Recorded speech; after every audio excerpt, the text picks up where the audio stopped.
You think you know the story behind Brian Cobberger and the Idaho student murders? Think again.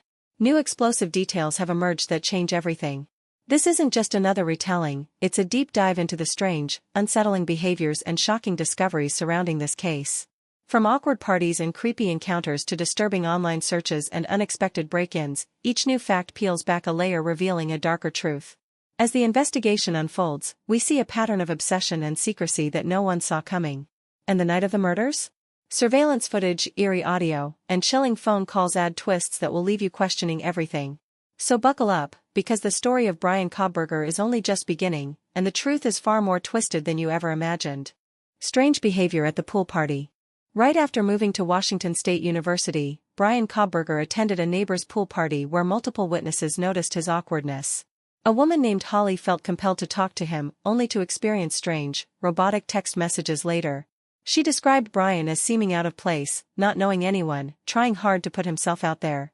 Holly's feeling of obligation led her to engage with him, but what happened next was unsettling. Brian entered his own number into her phone, then texted himself from her device, sending a message that didn't feel natural or personal.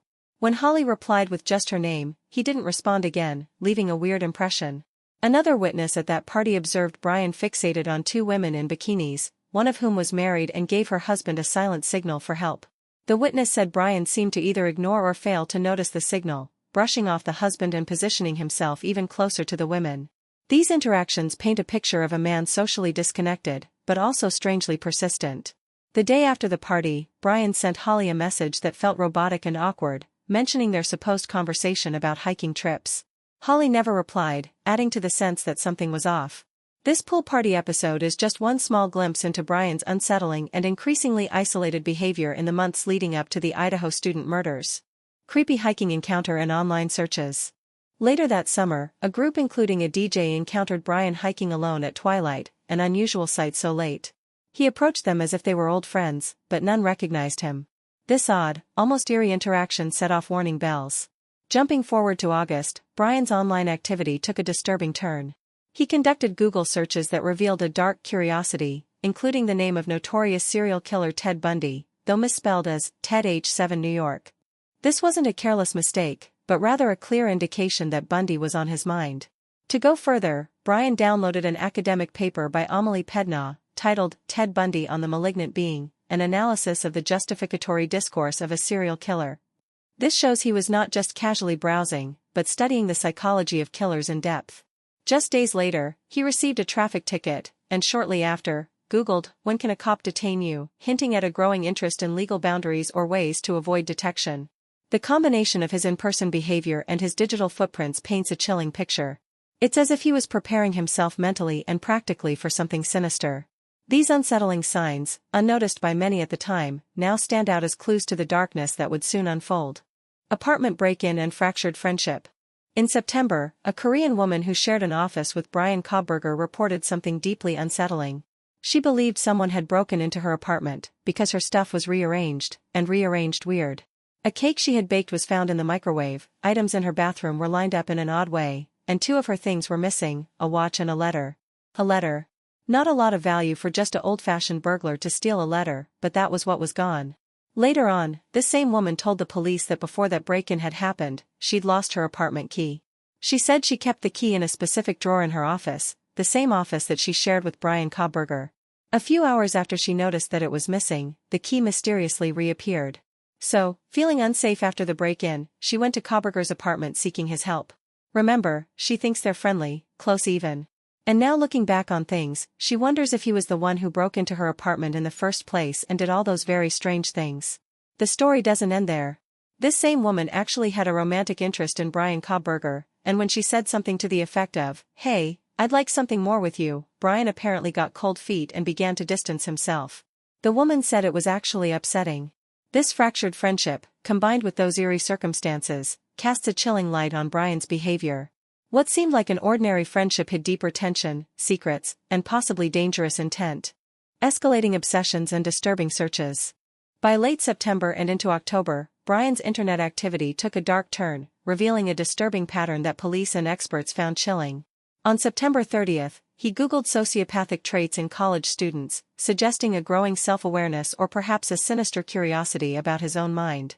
Then in early October, his searches expanded to include women at both Washington State University and the University of Idaho, scouring social media profiles like someone assembling a detailed map of potential targets. As the days passed, Brian's queries became even more unsettling, with explicit terms related to non-consensual acts such as forced, passed out, drugged, and sleeping appearing in his search history.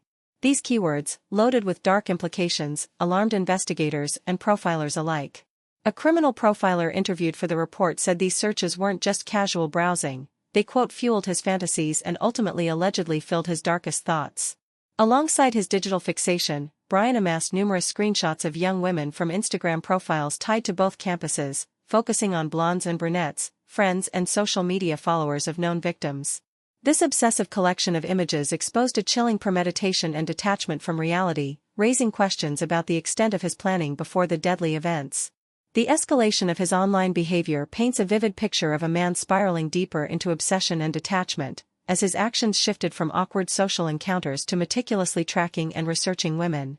This disturbing digital footprint is now seen as a key piece of evidence illustrating how Brian Cobberger allegedly prepared for what would become one of the most devastating crimes in recent memory.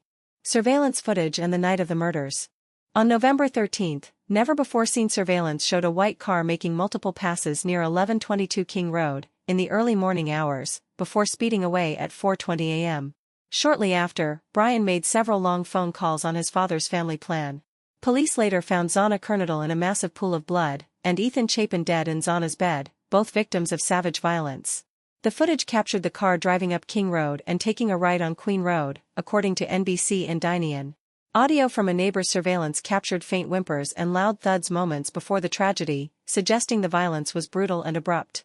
Investigators found a blood-stained chair in Zana's room, indicating the killer either sat down or brushed against it during the attack.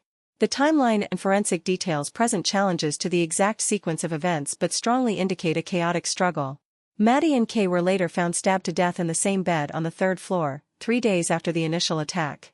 The surveillance camera capturing the white car was located across the street, pointing outward towards King Road, on the opposite side of the house where the 4 students lived. This footage provides crucial visual evidence of the suspect's movements during the early hours of the murders, painting a chilling picture of the cold, calculated nature of the crime. The brutality of the crime scene. Police found Zana Kernadal in a massive pool of blood, and Ethan Chapin dead in Zana's bed, both victims of savage violence. Evidence suggested Zana might have heard and investigated noises upstairs, only to be pursued and attacked downstairs.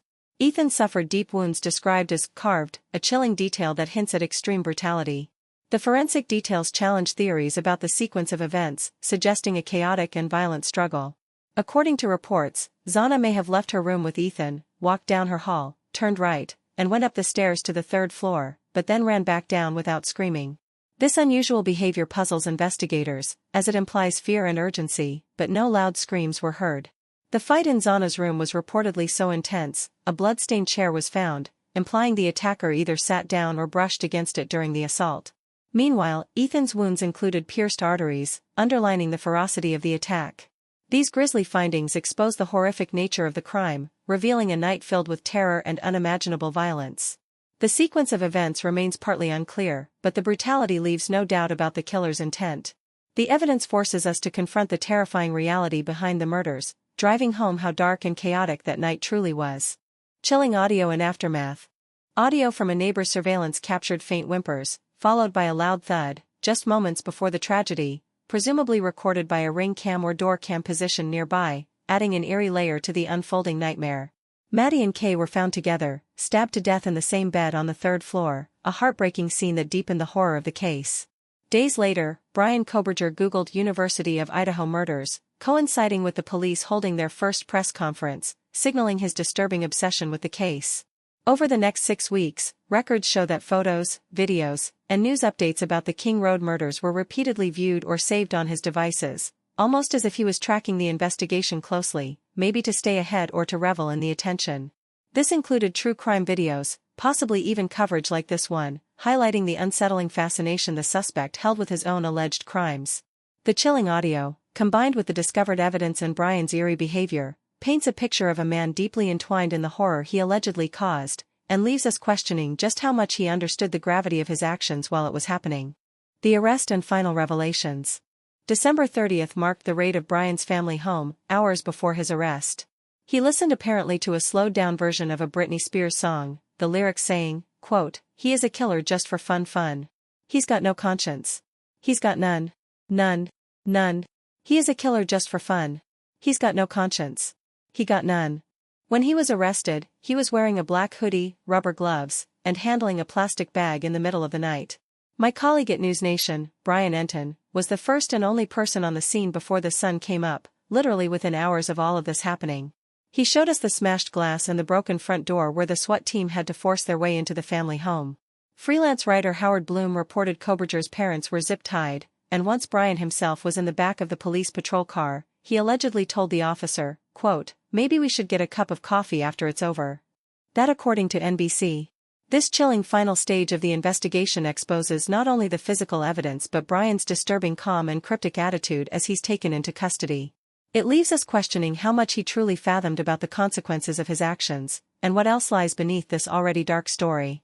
The deeper we dig into the Brian Cobberger case, the darker and more complex it becomes, revealing chilling layers that challenge everything we thought we knew.